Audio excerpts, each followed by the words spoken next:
around them with fresh pair of eyes. Nice to meet all of you guys. Good to meet you. Thanks for making the time. Oh, thanks for you guys making the time.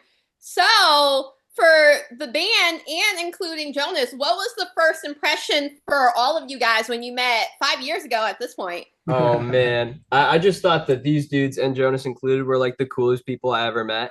I already known Jer for a long time, and I already knew he was the coolest dude. But like I'm like kind of the baby of the group. I'm a year younger, but like back when it's 17 and 18, I'm like, whoa, these guys, oh my gosh, they're like adults, and I get to play music with them. We had a nice moment at the end too when we were leaving in the hotel lobby. Yeah, man, we all bonded pretty quickly. It's funny because like, you know, when we first started doing it, I never thought that the first group of guys that we brought to pull together would be the group. Like I imagine that we would see a bunch of guys, we would mix and match. It'd be sort of a process. We would like, I mean, what are the odds? But we sent the guys some Iggy Pop songs and some other songs to learn. They flew down to Charleston. They had literally met like minutes before. They picked up the instruments, they played.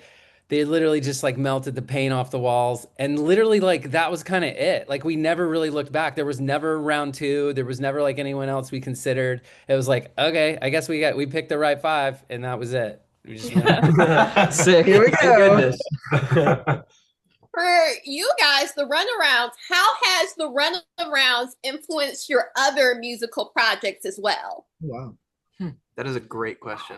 It was a total workshop on songwriting and just a complete experiment, because some things I hadn't hardly written songs with the intent of, you know, matching them to a storyline or a script or something like that. So it definitely kind of broadened our horizons in terms of songwriting, which I think I just like to have more fun with it now and kind of try and not box myself in too much. So I think it helped with that.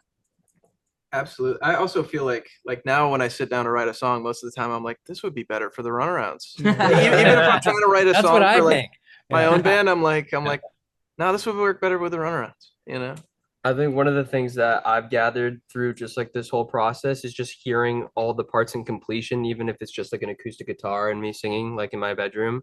Like I think like, you know, and it's harder to your point too, it's kind of harder to write to your own kind of music now, because like I know exactly what Zendé is capable of doing on drums. I'm like, I know he would murder that beat and it could go sound like this, and Axel and Jer, like making sure that I'm writing space. I guess it's just like being a part of this project makes you a more considerate writer to make sure that like everyone like can like flourish and shine in the way they deserve. Yeah.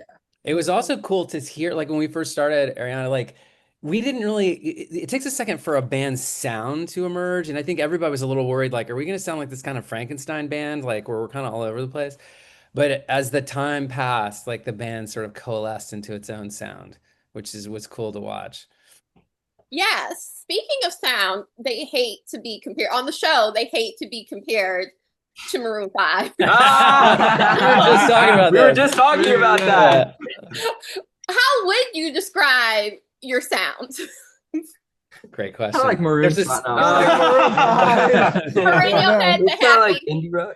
Yeah, no, indie rock is a nice broad term that fits us pretty well. Indie alternative, yeah, rock, pop, a little pop in there. The corporate yeah. I feel like it's like that scene in episode 6. You don't even know what kind of band you are. It's hard, yeah, we don't know.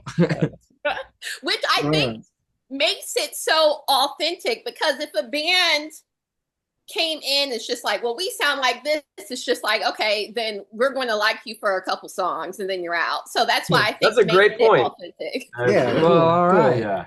Yeah.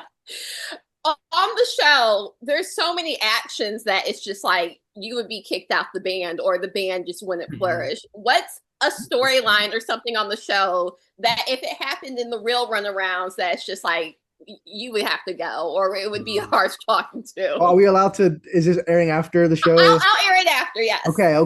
I think I have a good one. At the end of the season, Charlie runs off stage and he goes and chases a girl. You're gonna kick me out of the band. I mean, listen, I like to defend myself. We're in the middle of a show. He was trying to break the cycle. His dad didn't stick around for his mom. No.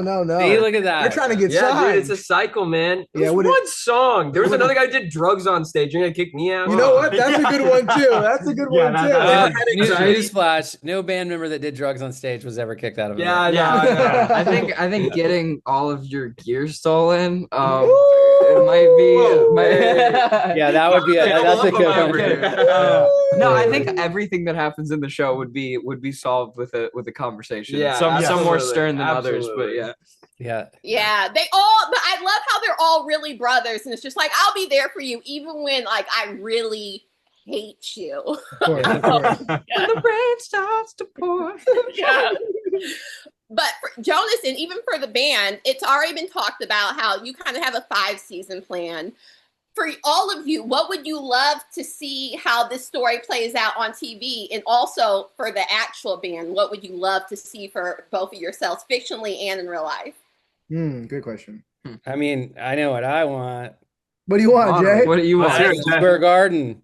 Like, it doesn't end in Madison, the sellout of Madison Square Garden, like Red Rocks. Red Rocks. You know, yeah, right. Like, I mean, the most success possible. The dream would be we get to go 5 seasons, and the story is, hopefully about the slow climb, and then that the band would echo that. That would be a dream come true for everyone, I think. Yes, so, absolutely. I'll co-sign that. I mean, something I think we captured well in season 1 is how a band's sound evolves over time, like both in real life and in our version of our story. Like, a band's sound is a living, breathing thing, and that will continue in our songwriting just as we get older, and thus some version of it will keep hitting the screen too. So we look forward to that.